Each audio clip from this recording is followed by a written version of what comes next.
इन दो निकम्मे नाकामयाब राजकुमार को बिहार की जनता ने पूरी तरह से साइडलाइन कर दिया है। ये दोनों अपने परिवार और राजनीतिक दल के वजूद को बचाने के लिए मैदान में हैं। मुद्दे क्या उठाते हैं? सीएजी का घोटाला। अगर सीएजी की रिपोर्ट में जो घोटाला हुआ है, अगर वो घोटाला है तो वो आप उस सरकार में डिप्टी सीएम थे, समझ नहीं है। देखिए, दो निकम्मे नाकामयाब राजकुमार पॉलिटिकल टूरिज्म के लिए बिहार में घूमने का काम करेंगे। लालू प्रसाद जी के शह पर उनके विधायक दलितों को जूते से मारने की बात कर रहे हैं और आज आरजेडी के गुंडे उस विधायक को जूता भेंट कर रहा है कि ये लीजिए जूता और दलितों पे बरसाइए। और ये पूरे क्रमबद्ध तरीके से हो रहा है। बिहार में 20 साल से आरजेडी, जबकि करीब 40 साल से कांग्रेस पार्टी सत्ता से दूर है। अब सत्ता के इस सूखे को समाप्त करने के लिए दोनों पार्टियां एकजुट हुई हैं और आने वाले दिनों में दोनों पार्टियों के नेता तेजस्वी यादव और राहुल गांधी एक यात्रा करने वाले हैं। इसी मुद्दे पर बात करने के लिए हमारे साथ बीजेपी के दानिश इकबाल जी हैं। अगस्त में अगस्त क्रांति होगी। देखिए, दो निकम्मे नाकामयाब राजकुमार पॉलिटिकल टूरिज्म के लिए बिहार में घूमने का काम करेंगे। इन दोनों का बैकग्राउंड लगभग सेम है। दोनों अपनी परिवार और राजनीतिक जमीन को तलाशने के लिए, को बचाने के लिए संघर्ष कर रहे हैं। इन दोनों के पास इनके पुराने अपनी पार्टी के पुराने शासन के कार्यकाल के एक भी अचीवमेंट नहीं है। बिहार को आगे ले जाने के लिए एक भी विजन नहीं है। आप विपक्ष में हो, लेकिन आपका एक्ट ऐसा लगता है जैसे आप ही मुख्यमंत्री हो। दिल्ली आप घोषणा कर रहे हो। तेजस्वी यादव को हमारे पार्टी के बड़े नेताओं ने सही कहा कि वो अभी उनको सीखना चाहिए। तेजस्वी यादव की भूमिका नेता प्रतिपक्ष की होनी चाहिए। अब देखो, हर दिन कुछ ना कुछ घोषणा कर रहे हैं वो। आप मुख्यमंत्री नहीं हो, आप सरकार में नहीं हो, आप मुद्दे उठाओ। मुद्दे हैं नहीं। मुद्दे क्या उठाते हैं? एसआईआर, पूरी तरह से उस पर एक्सपोज। मुद्दे क्या उठाते हैं? सीएजी का घोटाला।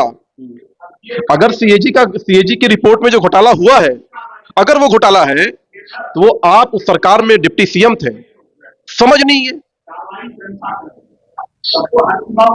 एसआईआर की रिपोर्ट में एक भी व्यक्ति जिसने 2024 में लोकसभा में मतदान किया हो, एक भी व्यक्ति का जो है वोटर लिस्ट से नाम नहीं कटा। इतना हंगामा खड़ा किया इन लोगों ने, जनता को भ्रमित करने का काम किया, कंफ्यूजन क्रिएट करने का काम किया। मुद्दों को लेकिन पूरी तरह से एक्सपोज हुए। झूठ, बेसलेस। ये जनता का मुद्दा थोड़ी है, ये तो बेसलेस मुद्दा था। जनता का समय खराब किया इन लोगों ने। अब उसी प्रकार से सीएजी की रिपोर्ट को लेकर क्या है, समझ ही नहीं है कि अरे भैया, अगर ये घोटाला है उनके अकॉर्डिंगली, तो उस घोटाले के सरगना तुम ही हो। तुम ही उस सरकार में डिप्टी सीएम थे। तो इसलिए इन दो निकम्मे नाकामयाब राजकुमार को बिहार की जनता ने पूरी तरह से साइडलाइन कर दिया है। ये दोनों अपने परिवार और राजनीतिक दल के वजूद को बचाने के लिए मैदान में हैं। लगातार राहुल गांधी पिछले दिनों भी आए थे दलित की राजनीति की। अब इस बार सीएजी की रिपोर्ट का हवाला देकर के 17,000 करोड़ का तथाकथित जो घोटाला है उसको लेकर के जनता के बीच जाने की बात करें। यही दो मुद्दा है उनके पास जिसको लेकर वो जनता के बीच जाएंगे, बताएंगे कि सच क्या है। बिहार की जनता सच सब कुछ जानती है। बिहार की जनता राहुल गांधी से ये जवाब मांगेगी कि राहुल गांधी चुप्पी तोड़िएगा, जवाब दीजिएगा। लालू प्रसाद जी के शह पर उनके विधायक दलितों को जूते से मारने की बात कर रहे हैं और आज आरजेडी के गुंडे उस विधायक को जूता भेंट कर रहा है कि ये लीजिए जूता और दलितों पे बरसाइए। और ये पूरे क्रमबद्ध तरीके से हो रहा है।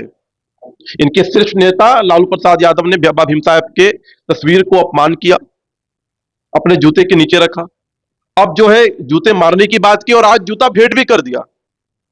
ये पूरी तरह से आरजेडी और लालू परिवार के नापाक सोच को दर्शाता है। ये कौन लोग हैं? ये कहां से आए हैं? दलित समाज से इतनी नफरत। दलित समाज हिंदुस्तान का एक अभिन्न समाज है। दलित समाज की भारत के निर्माण में बड़ी भूमिका है। भारत का संविधान, जिसको हम गीता और कुरान और बाइबल से भी ऊपर मानते हैं, उस संविधान के निर्माता बाबा भीमराव साहेब के अपमान निंदनीय है। इसका जवाब इन लोगों को देना पड़ेगा। और लोकतंत्र में जनता जवाब वोट के चोट से देती है, मतदान के प्रयोग से देती है। और इन्होंने कल्पना भी नहीं किया होगा कि 2025 में बिहार की जनता दलित की जो भावना को ठेस पहुंचाया गया, दलित का जो अपमान किया गया, चुन चुन कर बदला लेगी। भाई वीरेंद्र की बात कर रहे हैं आप, वो कह रहे हैं कि हमको फंसाया जा रहा है जानबूझ के। पूरी तरह से स्पष्ट है कि उन्होंने एक के दलित सचिव को अपमानित करने का काम किया, जूते से पीटने का काम किया, और उसके बाद से आज जिस प्रकार से आरजेडी के गुंडों ने जूता फेंट कर दलितों को मारने का काम किया है कि आप दलितों को मारी जूते से, मुझे लगता है कि इससे ये कोई मामूली घटना नहीं है। ये बहुत ही शर्मनाक, पीड़ादायक और अवामनीय घटना है। सब समाज में ऐसी घटना की कोई जगह नहीं है। और बिहार की जनता, खासकर दलित समाज, राहुल गांधी से सवाल पूछता है, क्या आप बिहार आ रहे हो? क्या आप लालू प्रसाद से कहोगे कि वे माफी मांगे? क्या लालू प्रसाद अपने विधायक से कहेंगे कि वो इस कृत्य के लिए दलित समाज से माफी मांगे? माफी तो मांगना पड़ेगा। कांग्रेस ने पिछले दिनों प्रेस कॉन्फ्रेंस किया था, 17,000 करोड़ का महाघोटाले का जिक्र उसमें किया था और 10 विभागों की सूची भी जारी की थी। तमाम विभाग आप ही लोग के पास है।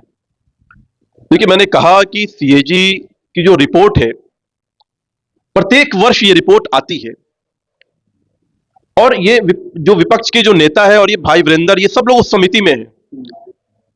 वो लोग ही इस सारी चीजों को देखते हैं। और जब का ये विषय है, पिछले साल तो इससे ज्यादा की रकम थी, मतलब ये तो सबसे कम रकम है जो बात आप लोग कर रहे हैं।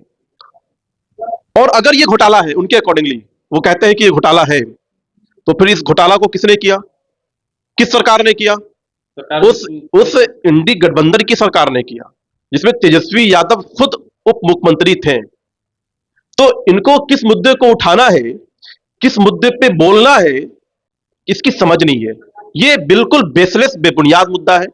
सिर्फ भाजपा को, एनडीए की सरकार को घेरने के लिए खुद सेल्फ गोल कर लिया इन्होंने। ये बेसलेस मुद्दा है, ये मुद्दा है ही नहीं है। जिसको भी यूसी की समझ होगी, जिसको भी सीएजी की रिपोर्ट की समझ होगी, और जिसको भी फाइनेंस की समझ होगी, वो इनको मूर्ख कहेगा, वो इन पे हंसेगा। और आप सोचिए, अगर ये घोटाला है तो आपने खुद घोटाला किया। तो ऐसे मुद्दा विहीन नेता और दल और गठबंधन पे जनता स्पष्ट देख रही है। और इसलिए मैं कह रहा हूं कि ऐसे निकम्मे, नाकामयाब राजकुमार में जनता की कोई दिलचस्पी नहीं है। चलिए, दानिश इकबाल जी को सुन रहे थे आप, तमाम सवालों का जवाब दिया है। बाकी आप क्या सोचते हैं कमेंट में जरूर बताइएगा।